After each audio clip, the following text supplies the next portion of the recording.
नमस्तुभ्यं नमस्तुभ्यं नमस्तुभ्यं नमस्तुभ्यं श्री शिवाय नमस्तुभ्यं श्री शिवाय नमस्तुभ्यं।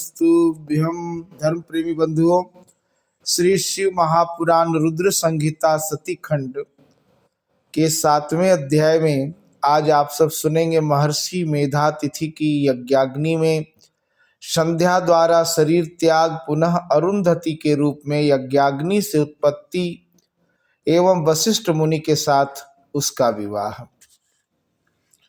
ब्रह्मा जी बोले, इस प्रकार भगवान सदाशिव जब संध्या को वर प्रदान कर अंतर्धान हो गए तब संध्या वहां गई जहां महर्षि मेधातिथि थे। वहां पर भगवान सदाशिव की कृपा से उसे किसी ने नहीं देखा।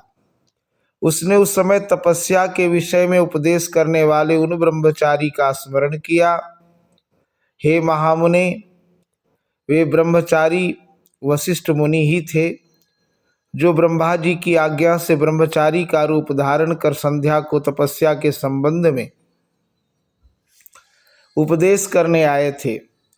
तपश्चर्या का उपदेश करने वाले उन्हीं ब्रह्मचारी ब्राह्मण वशिष्ठ का पति रूप से स्मरण करके वह ब्रह्मपुत्री संध्या प्रसन्न मन से सदाशिव की कृपा से मुनियों द्वारा लक्षित हो उस महायज्ञ की प्रज्वलित अग्नि में प्रवेश कर गई।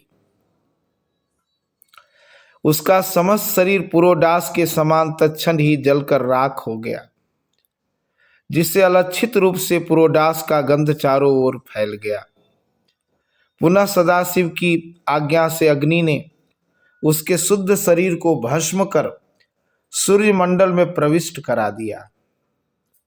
तदंतर सूर्य ने उसके शरीर को 2 भागों में विभक्त कर पितरों और देवताओं की प्रसन्नता के लिए अपने रथ में स्थापित कर लिया। सूर्य ने उसके शरीर के 2 भागों में विभक्त कर शरीर को पितरों और देवताओं की प्रसन्नता के लिए अपने रथ में स्थापित कर लिया। हे मुनीश्वर, उसके शरीर का जो ऊपर का भाग था वही रात्रि तथा दिन के बीच में होने वाली प्रातः संध्या हुई। उसी संध्या का जो शरीर का जो 2 भाग हुआ, उसमें ऊपर का भाग जो था वह रात्रि तथा दिन के बीच में होने वाली प्रातः संध्या हुई। जो उसके शरीर का शेष भाग था वही दिन और रात्रि के बीच में होने वाली सायं संध्या हुई, जो सदैव ही पितरों की प्रसन्नता का कारण होती है। सूर्योदय के पहले जब अरुणोदय होता है तब देवताओं को प्रसन्न करने वाली प्रातः संध्या का उदय होता है। जब लाल कमल के समान सूर्य अस्त हो जाता है तब पितरों को प्रसन्न करने वाली सायं संध्या का उदय होता है। उसके मन सहित प्राण को परम कृपा दयालु शिव ने शरीरधारियों के दिव्य शरीर से निर्मित किया था। जब मेधातिथि का यज्ञ समाप्त हो रहा था तब उन्हें देदीप्यमान स्वर्ण के समान कांति वाली वह कन्या यज्ञाग्नि में प्राप्त हुई। हे मुने, महामुनि मेधातिथि ने यज्ञ से प्राप्त हुई उस कन्या को बड़ी प्रसन्नता से ग्रहण किया और उसे स्नान कराकर अपनी गोद में बिठाया। उन्होंने उसका नाम अरुंधति रखा। उस कन्या को प्राप्त कर वे शिष्यों के साथ बड़े ही हर्षित हुए।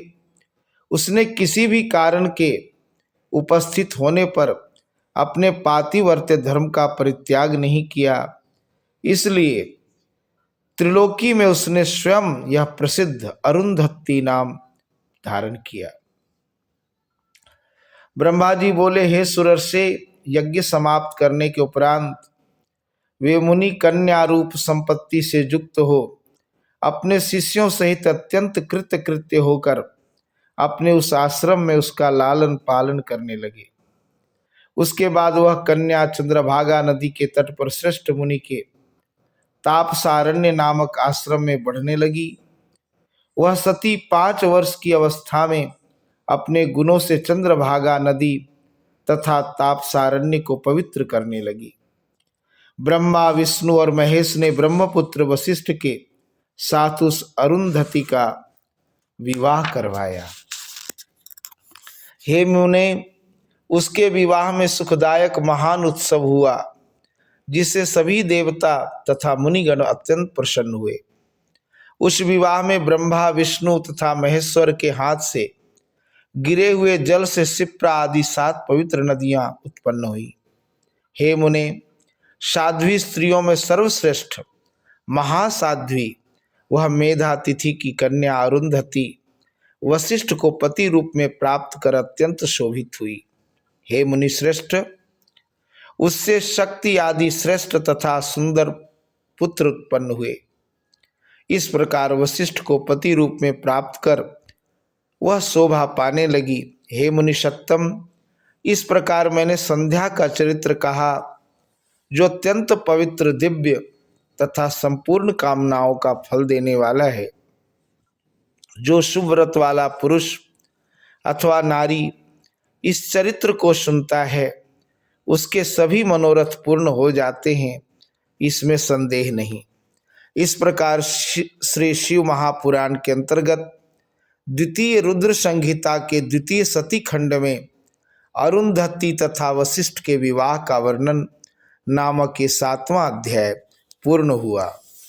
श्री शिवाय नमस्तुभ्यं, श्री शिवाय नमस्तुभ्यं, नमस्तुभ्यं नमस्तुभ्यं, श्री शिवाय नमस्तुभ्यं।